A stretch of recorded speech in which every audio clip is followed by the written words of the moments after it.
The mission is simple: to help high achievers naturally eliminate emotional and physical obstacles so they can optimize their life for higher achievement.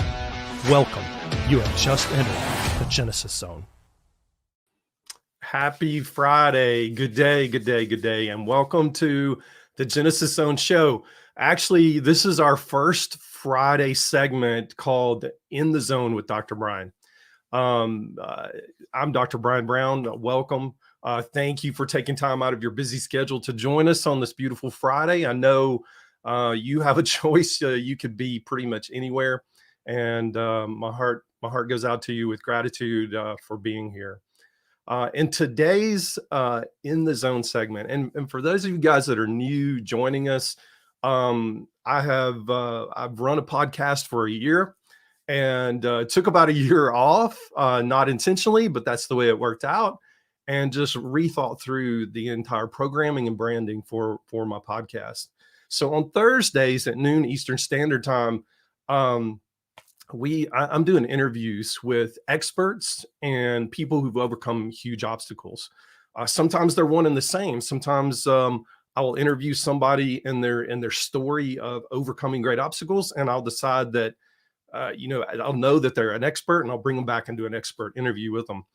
So you're going to see some of that throughout. But on Thursdays, it's called Wellness Warrior segments, and that's what we're doing on Thursdays at noon Eastern Standard Time. And on Fridays at noon Eastern Standard Time, it's an In the Zone segment.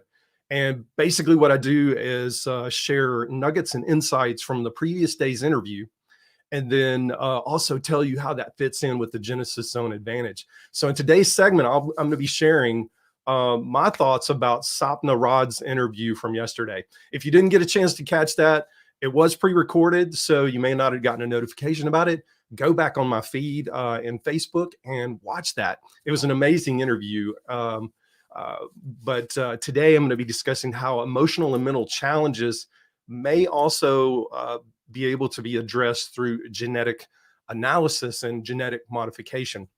And I know that sounds scary to a lot of people. Don't let it scare you. We're going to get into that in more detail in the next few minutes.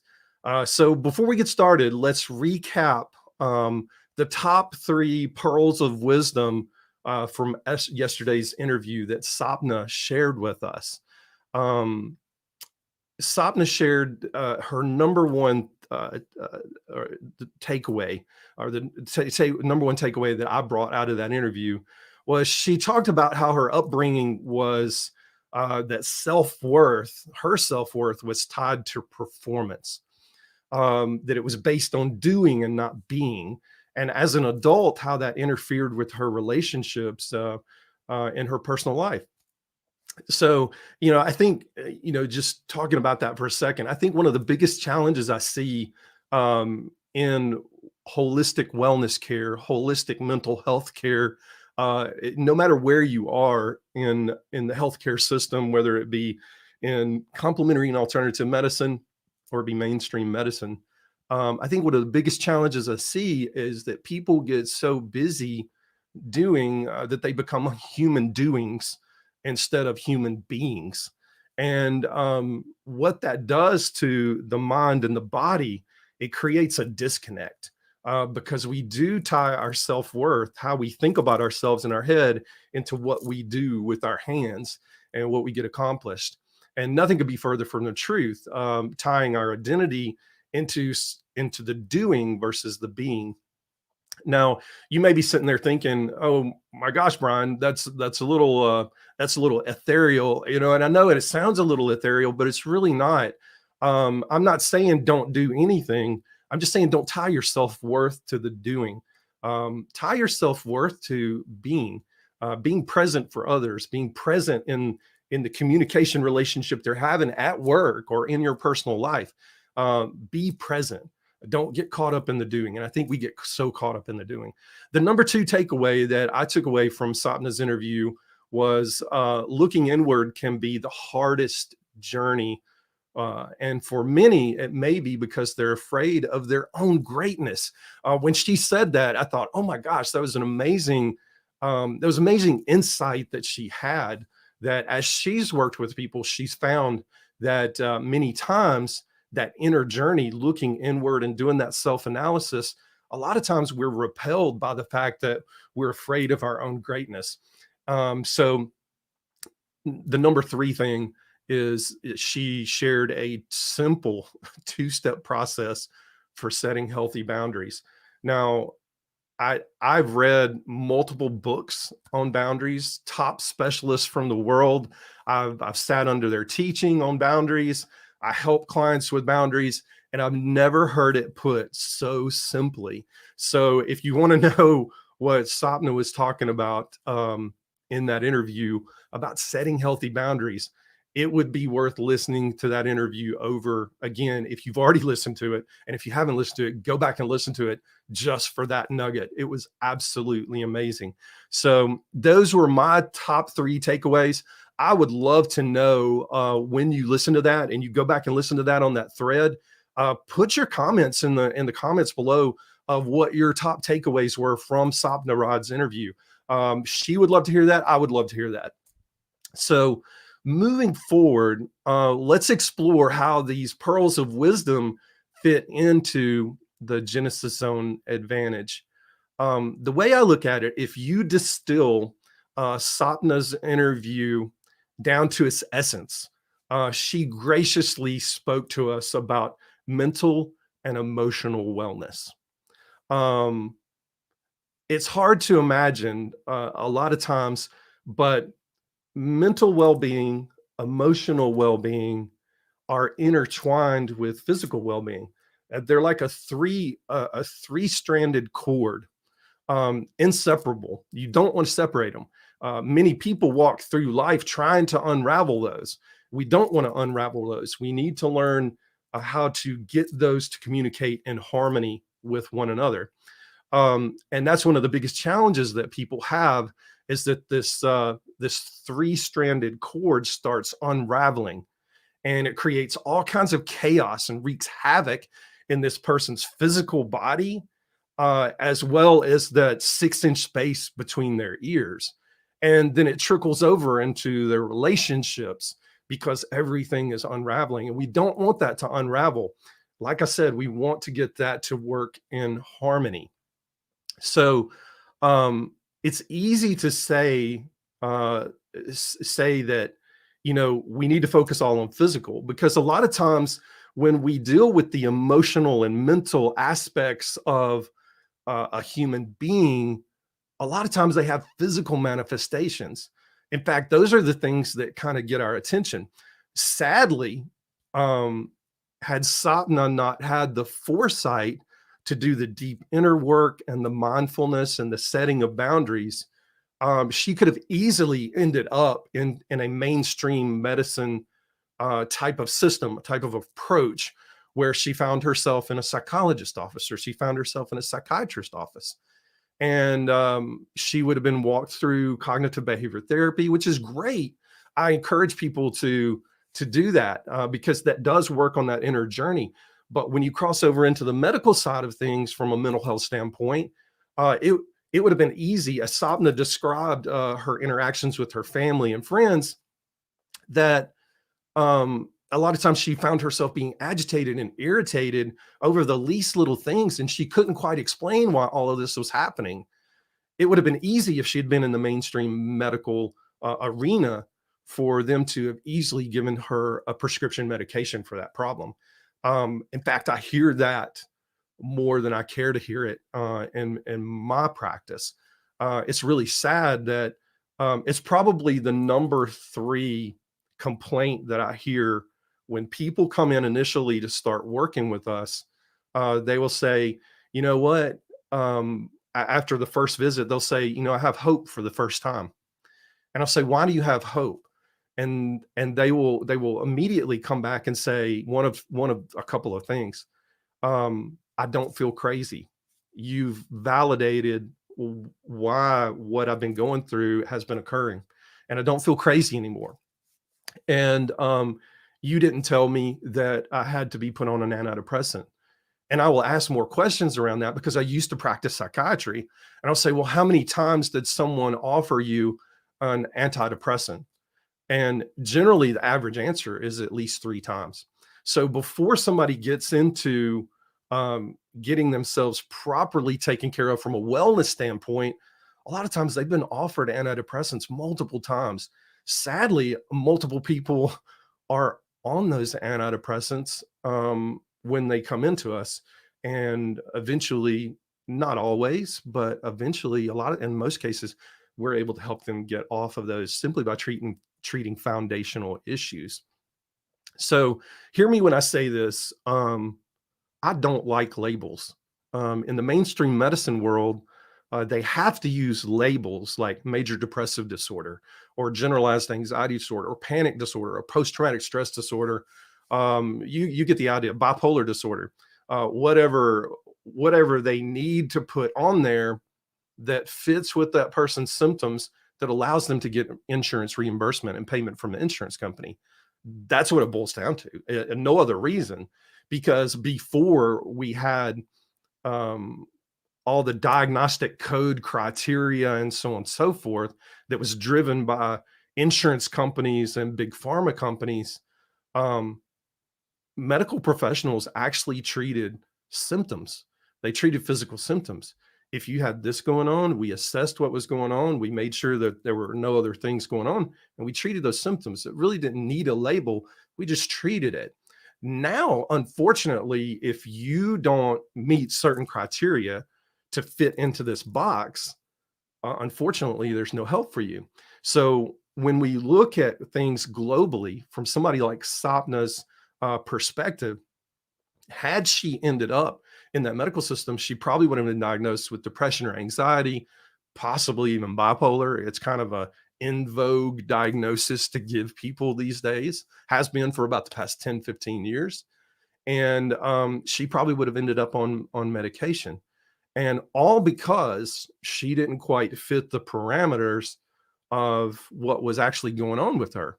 And she was able, if you go back to that three-stranded cord, mental, emotional, and physical, she was working on the mental and emotional when she started doing that deep inner work herself, when she started incorporating mindfulness into her lifestyle, and when she started setting boundaries. So she was working on those two chords impeccably well, and she did an amazing job. And now she's an expert in helping other people do those types of things, especially parents.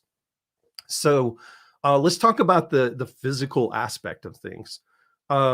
It's easy when we talk about the Genesis zone advantage to throw genetics into the physical. And yeah, you could argue that they are in the physical, but I'm not talking about genetics. In my mind, if you imagine that three-stranded cord, emotional, mental, physical, let's just turn it into a handle, an umbrella handle, for instance. And the overarching umbrella is genetics. So from the genetics stems the mental, emotional, and physical.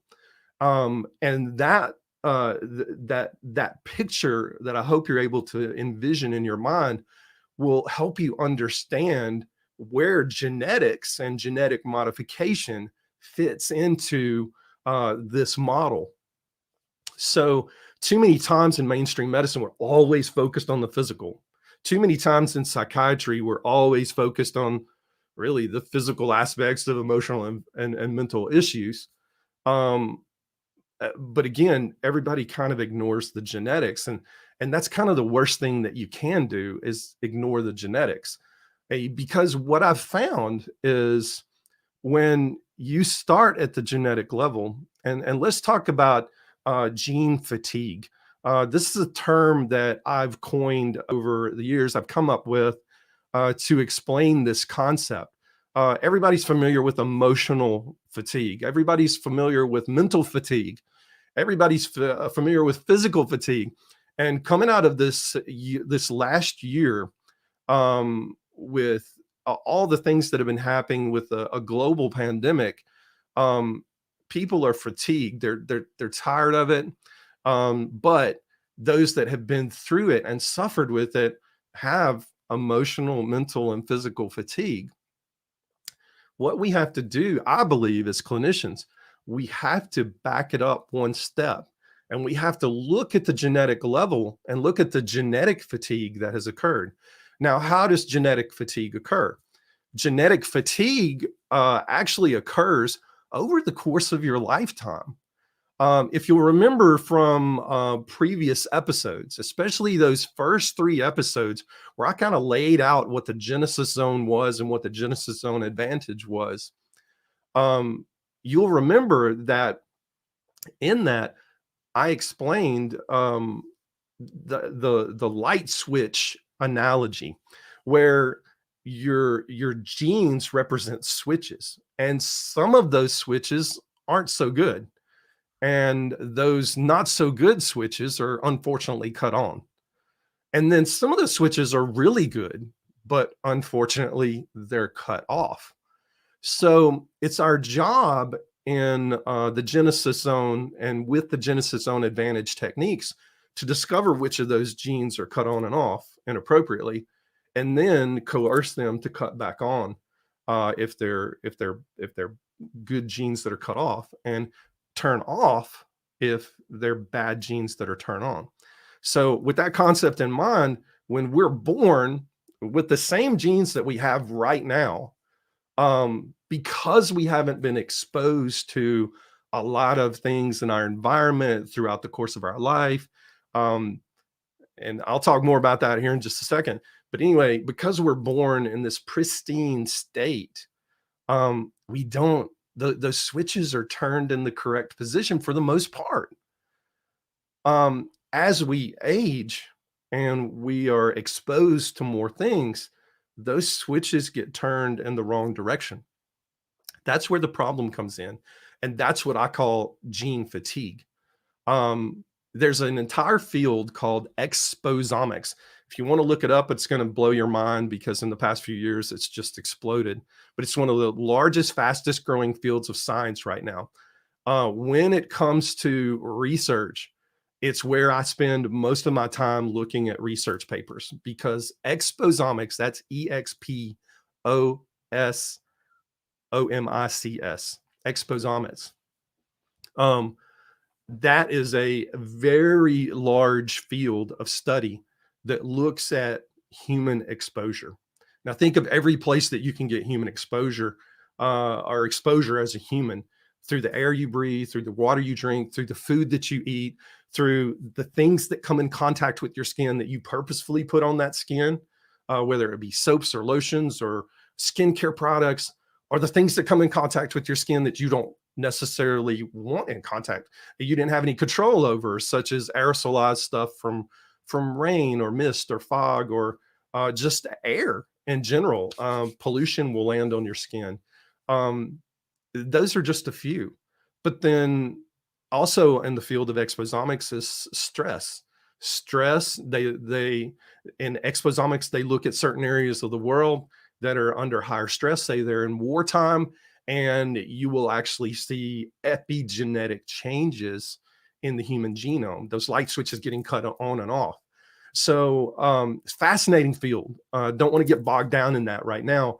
But the bottom line is, when we look at Sapna Rad's story and the fact that she so beautifully was able to self-manage her emotional and mental strands of her cord, the only thing that was kind of left untouched would have been the genetic aspect of things. Now, Sapna did well to overcome that, but I know there are people listening, or chances are there are people listening who have been down Sapna Rad's road, and they listened to that interview and they said, that's fine and good. I've implemented healthy boundaries. I've done mindfulness training. I've done that deep inner work that it took, whether you did it alone or you went and talked to a therapist. But I still have hangups and issues. Well, that's a good sign that the Genesis zone may be where you need to look at. You need to look at things at the genetic level. We need to understand how those switches are turned on or off inappropriately, and we need to get them turned the other direction. And the crazy thing is, it's so simple.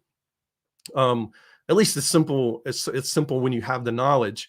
I'm going to give you some examples. So, when we look at emotional and mental health from a genetic standpoint, one of the first things I want to look at is methylation. I know that's a big word. Methylatation, methylation. Um, Now, direct to consumer genetic tests like 23andMe, they will only look at one phase of the 5 phases of methylation. And you may be thinking, well, it's not a big problem. It is a huge problem because they're only looking at 1/5 of who you are genetically when it comes to methylation.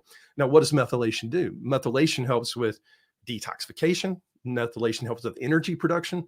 Methylation helps with inflammation management. And if you look at the research in the past 10 years and in the psychiatric literature, we're understanding that depression, anxiety, bipolar, schizophrenia all have this huge neurological inflammatory component. And so we've got to be addressing the inflammatory component. And methylation also helps with converting into a very helpful chemical that eventually converts into serotonin, norepinephrine, dopamine. Those are your feel-good chemicals. It also converts into GABA, which is very calming. It's almost like your own body's natural Xanax, so to speak. And it also helps convert into melatonin. So without methylation, you probably don't sleep well. You probably have higher anxiety than you should. You probably have moodiness, irritability, agitation, maybe some sadness or just depression. So we have to look at all 5 phases. I give myself as an example all the time in that when I look at a 23andMe profile, I've never done a 23andMe profile, but I know which methylation genes they look at. And when you look at my genes according to 23andMe, they will actually you'll actually see that I only had like an 8% deficit. That's not bad. That's livable. You can live with that. You don't have to manage that. That's no big deal. Here's the issue. When I checked all 5 phases of methylation, I was 86% deficit. So that means I started my day every day with 86% of my gas tank on empty. Now, you can't get much accomplished that way, but that's one of the things that we look at in the emotional and mental strands of the emotional, mental, and physical cord that we talked about earlier. And then there's the GAD1 gene. GAD1 gene, that's a GAD1. GAD1 genes are very anxiety specific. Then there's the COMT, that's COMT gene, very depression, anxiety, ADHD, possibly maybe a little bipolar influence there on the COMT gene. Also want to look at that. And then there's what we call the warrior genes, the MAOA and the MAOB. These can lead to anger, mood lability, or mood swings, agitation, bipolar disorder, those types of things. On the flip side, they have some good positive aspects in that they can help a person push forward through obstacles and kind of bulldoze or bulldog through them. But anyway, that's just kind of in a nutshell what I wanted to bring out about Sapna's interview, because it's so critically important to understand that there's such a thing as emotional fatigue, there's such a thing as mental fatigue, and there's such a thing as physical fatigue. Everybody knows that, but there's also this concept called genetic fatigue, and it's something that we need to be monitoring over the course of your life. Not that your genes change, they don't change. The genes are always the same. The expression of the genes, or the turning on or off of those switches, is what changes over time. So I was looking at comments here. Yep. Good morning, Robin. Yep. Methylation. Cool. She just spelled that out for you. Thanks for spelling that out in chat. But yeah, it's just when you start wrapping your head around the fact that there's a bigger world than complementary and alternative medicine, which does a good job at addressing all 3 of those strands, those emotional, mental, and physical strands that make us up as humans. But then we leave this genetic, the overarching umbrella, out of the equation. Then it opens up a whole new field of medicine. And that's where we are. That's where I work. And what I found, and for those of you guys who may be wondering, well, what does this mean for me? Um, it means a lot for you, because I've been doing complementary and alternative medicine, and we call it functional medicine, for a little over 10 years now. Started making the transition 12 years ago, fully transitioned about 10 years ago. And it's important to know that when you have clients that come in and work with you, you do get some results really quickly, really early on. And then there are a lot of clients that it takes them months, even a year or more, to feel quote unquote normal again. And why is that? Well, I mean, my old answer is that, well, you're 35 years old, you're 30 years old, you're 45 or 50. And this has been going on for 20, 30 years or more. So we've spent 20, 30 years or more building up to this and being in this state. We can't expect it to turn around overnight. We want it to turn around overnight because I think largely most human beings are impatient, but we can't expect it to. We need to be patient in the process. And that was my old answer. It's still my answer, but with greater respect for the fact that if we start at the genetic level, one of the most amazing things happens. I see people get results in, 4 to 12 weeks that we used to only see in 4 to 12 months. And that to me is mind blowing, because if you lay that foundation and address the genetics and put the nutritional supplementation in place and the lifestyle changes in place that will get those switches turned in the correct direction, it accelerates everything. Here's another cool thing that I found. When you start with the genetics first, all of the things that you do in the complementary and alternative medicine arena, I call it midstream medicine. All of those things that you do in there, they stick. Because what I found prior to doing genetics with people is that we would make a change, and over 2, 3 months, we would need to make another change or modification. And we were constantly modifying, constantly layering in techniques. Over here, we would put in an Ayurvedic technique, and that would work well for 2 or 3 months. And we would address the gut and gut brain connection, and that would work well for 2 or 3 months. And then we'd layer in Chinese medicine techniques and functional medicine techniques. And then genetics was an afterthought. And then it dawned on me one day, like, why don't we start with genetics? It's the basic building block of everything that we are as humans. It's what we were born with. We say we start at the root cause in all these other fields, but yet we're not really starting at the root cause. So why not actually look at the true root cause, what I call the true root cause, and let's start with genetics and see if we can identify these imbalances and correct these imbalances first. And what I found over the past couple of years, is that the results are absolutely off the chart amazing. So, all right, I'm looking at chat. I don't have any other questions, and we did not have any come in from our website. That's something new we started, by the way. If you're just joining us, you can ask a question on our website. That's www.Dr. Brian, that's with an I, briangBrown.com/question. And you can ask a question right there. Just click the button in the middle of the page, submit your question. And guess what? I will answer that question to the best of my ability on next Friday's show. If you're in a place where you don't feel optimized physically, emotionally, mentally, and you'd like to learn about what it's like to operate at a higher level of peak performance, what it's like to feel balanced again, by understanding your genetics at a deeper level, I'd love to talk to you. I really would. My door is always open. You can direct message me on Facebook or Instagram at Dr. Brian G. Brown.